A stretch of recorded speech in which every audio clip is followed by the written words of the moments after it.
What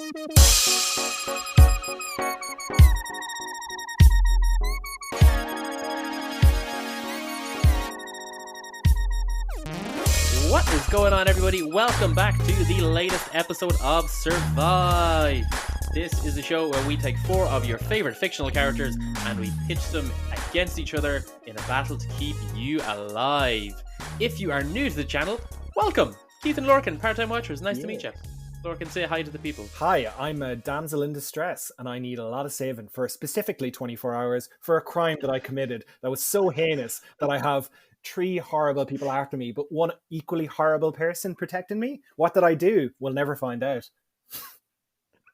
That is a very different way of looking at the show. I never thought about you as what a did we damsel do in distress. to I think we established, especially for the Marvel one, that we just got Tony Stark drunk.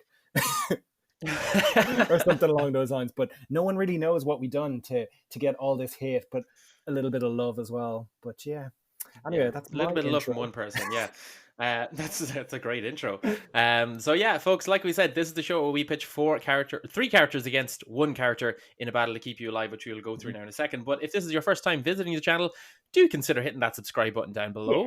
We have a playlist with, I think we have 3 or 4 episodes of this up already. We got 4. We've done 4 episodes. We've done with MCU characters, with DCU and MCU characters, with some action hero badasses, all that kind of stuff. So go and check out that playlist. We also have a weekly podcast where we waffle on about different things we love to talk about for about an hour every week. So go and check that out. Yeah. Today, let's get into this week's episode.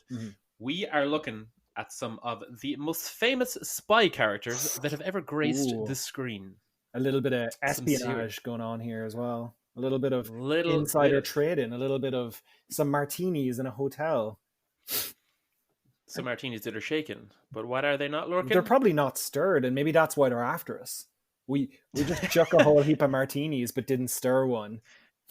You didn't stir Bond's drink, and now he wants to murder you viciously. That makes sense, actually. Bond and all the Bond types, as we'll call this. Yeah. So this week we are looking at spy characters. First, we have James Bond. We're going with the Daniel Craig version, the James Bond type of the James Bonds. Exactly, that version in particular. We are looking at Ethan Hunt from Mission Impossible, which we're just going to refer to as Tom Cruise because that's basically who it is. That's just him, his second life, essentially. We have Jason Statham from the Transporter movies, which again is basically just Jason Statham. That's just him. It's true. And the final person we have is Colin Firth, a newcomer to the spy game in recent years, in the first Kingsman movie. Can famously get shot in the head and come back to life. Exactly. We're not going to talk about Kingsman 2 because that movie is abysmal. Let's just go off the first one where he got shot in the head and that's how he went out. Yeah. Spoilers, by the way. Took a whole church full of people out and then got shot in the head. Whole church full of terrible people, though.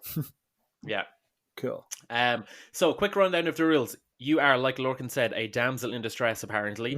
And one of these people is assigned to keep you alive for 24 hours in a small abandoned town while the other 3 people are trying to hunt you down. And that person basically just has to keep you alive for 24 hours. We have 4 choices.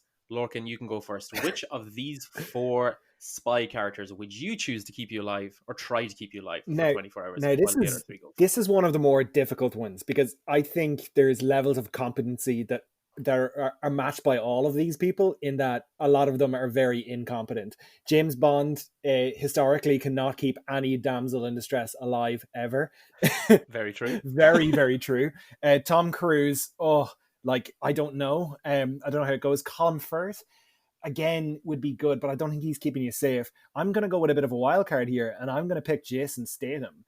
I think Transporter, because again, if we're talking about Transporter 2, his whole job is keeping a kid alive basically as well for the majority of whichever film that is, either Transporter 1, Transporter 2, or both of them. I don't remember. But is there a third one too? Potentially a third one and potentially a fourth one. Or maybe they're Crank. Crank's one of those as well that I'm mixing up all of this into. Again, he's the same character basically in all those films. I may as well throw in the Expendables because again he's the same character in that film too. It's basically Jason Statham. It's just Jason Statham, yeah. So yeah, I'm gonna go with Jason Statham, and like whether or not he has a car with him to keep me in and kind of drive me around this town the whole day, I don't think any of these characters are going to sufficiently keep me secret for the entire day. So I think there's going to be one person who's going to need to lead me around and then slowly take out all the rest of the guys. I think Tom Cruise's Mission Impossible is reckless. So this is Ethan Hunt, isn't it? I think he's too reckless, and I think he's going in there Yeah. guns blazing. And I think in his universe that totally works, but in the Jason Statham transporter universe, he's getting shot in the head real quick, and he's dying. He's 100% dying and not coming back. Colin Firth is all headshots all the time with his umbrella. But again, I think he's too flashy and not sneaky enough as well. And again, I think Jason Statham is killing him as well in a graphic way. The only one for this is Daniel Craig's Bond. So again, I think he potentially could get at Statham, and I think he could get in there as well. And that's the only difficult one. But if we're putting them up against each other, of who's going to keep you safe, Bond is not keeping you safe. So I think Statham might take him in the end. So I don't really know where you're going to land in here, and if you're going to go with a wild card there. But again, I'm not comfortable with any of these options at all. I don't think any of them are going to keep me safe. And yeah, I think Statham's the best of a bad bunch, and I think he's going to move you around a good bit. I don't know where you're coming in this. I bet you're going to pick up Bond, aren't you? A Bond type from these Bond type. Oh, absolutely. No. Daniel Craig's Bond, like he's literally got about 4 of his like the female co-stars, I guess, that he has in his movies. And he cared about them, like people like Vespa that he cared about, like, you know, like not, and he didn't keep her alive. You know, the one. No. I kind of always think of the sad one in that, like that most recent one that came out. I can't remember the name of it. That was when he slept with Joan. He killed her husband and slept with her wife. Left her to die. It's just awful. Yeah, and like he's a terrible dude. He's not even sleeping with me, and like he's not going to keep me alive. Well, yeah, like I said before, you know, I give him a martini, and like, you know, I shuck it up in front of him laughing, and then I hand it to him, and he's like, "You're not even going to stir this," and he's just killing me. Like, he's not keeping me safe. So yeah, and like it's a well, I think in particular, if you went with Bond, it's a long 24 hours, and he's a horny man, so I wouldn't be interested in being around him for 24 hours. I mean, yeah, you probably have to put out, and he's not gonna save you. Like, once he's got his bit, he doesn't care anymore. James Bond is in it for one thing and one thing only. Oh, it's so awful how true that is in the last couple of movies. It's true. Once he's got his bit, especially with Craig's character. Yeah, absolutely. So yeah, no, I'm definitely not going with him, because he's too much of a wild card, loose cannon. At no point in any of the Bond movies has he ever been in control of a situation. Like, he is always the person on the back foot, literally always on the back foot. So no way, I do not want him keeping me alive. Tom Cruise, like, the only thing he's going to do is pick me up and run for 24 hours, because that's just what he loves doing in those movies. And he'll do it for an hour. Like, you know, he'll do it well for an hour, but like, you know, they're going to catch him and shoot him in the head. like the hair, eventually. And he's gone. Yeah.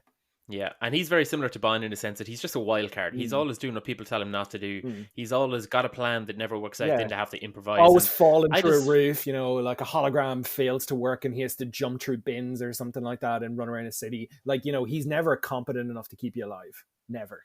No, definitely not for 24 hours either.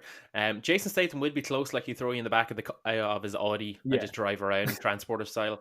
But like, I gotta go with Colin Firth here. Ooh. He's the slickest of them all. He's literally part of an organization that has legitimately been a secret for decades, unlike the rest of them. He has way more gadgets than anybody else. So he's got the Joker knife in his foot. He's got the umbrella that's like a shield and a shotgun. And a camera. He's got the little thing Yeah, and he's got the little thing in his pocket that he uses as like a blowtorch when he's in the church scene. All I'm picturing is that church scene. Yeah. Where regardless of what happens, even if you're caught in a small space and it's 3 against 1, he is going to wreck shop against all 3 of them. Like, he took out a full church full of about 30 people. Yeah. Like, fair enough, they all were just like people, but they were all still out to kill him. And he just like one by one massacred them, blowing heads up, stabbing them with whatever was there. Yeah. And he had like little gadgets and stuff he was pulling out all the way through. And like you said, he's headshot central. He doesn't go for it's all he's headshots. John Wick style in terms of like how he takes people out. Like, we know Ethan Hunt and James Bond are kind of the guys that look like they killed the villain, but they never fully killed him. Yeah.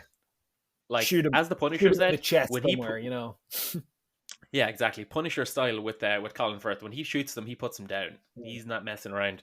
And I don't think that any of them would be fit to outrun the headshots and the gadgets and trickery that he has going on. The only thing about Firth is, you know, Colin Firth in his own movie got offed by a sickly, kind of lispy Samuel L. Jackson who just shot him in the head. I reckon it depends on what situation you're in. So if Colin Firth ends up being in a church, then yeah, maybe he wins. But like, if he's even kind of running up with his little umbrella, trying to like get anywhere near him, I think Statham's taking him out. And if Statham comes with the Audi, I think Statham's running him over. So like, yeah, like it's definitely a tight one between those two. But I think Statham has to take it between those two. Depending if it's in a church. Only if it's in a church, I'll give it to you. I was going to say, small abandoned town. He just takes me to a church and we hide out. That's I think you just give me the answer. That's the answer. Yeah, there's definitely a church in a small abandoned town. And the guys don't want to go in. They're just like, nah, this is his home territory. You have to figure out a way to get him out of the church. Exactly, yeah. And if Bond walked into a church, he'd just like blow up, considering all the terrible stuff he's done. Why don't you get his dog out there and be like, oh, look at this, your dog came back from the death. Oh no, they didn't actually kill their dogs in the end. The idea was that they were supposed to shoot their dog, but there was a blank bullet in it or something. Yeah, so his dog's alive. Plus his dog's already dead and stuffed in his house, so he's happy enough with that. Yeah, fair enough. So yeah, that's our call. So you're going with Statham. I'm going with Statham, and I think I'm right. I'm taking Colin. I think I'm right. Well, that's good for you. Caveat, unless it's in a church. Unless it's in a church. Okay. Yeah, like it could be any other building. It could be a church that used to be a church but is now a restaurant. It doesn't count anymore. It needs to be an active church. He needs to have hate in his house. Yeah. And I'm going with Colin Firth, specifically in a church in particular. Rocking a hard perfect. All right. Yeah, exactly. All right, guys, that does it for this episode. So let us know down below which of these 4 spy characters would you choose. I personally think this is a very difficult one, or not a very difficult one. This is the one where I kind of clearly had my winner from the get-go. But I'm very curious to see if people would actually go with the wild card in Bond or in Ethan Hunt. So let us know down below in the comment section if you would have gone for any of those characters. And I hope you enjoyed the episode. Don't forget to subscribe. Give it a like if you did enjoy it. That really helps out the channel. And sure, you know what? We will see you. We'll see you next week. We'll see you when we see you. See you around. Yeah. Follow the channel and then you'll see us even more. See you guys. Bye.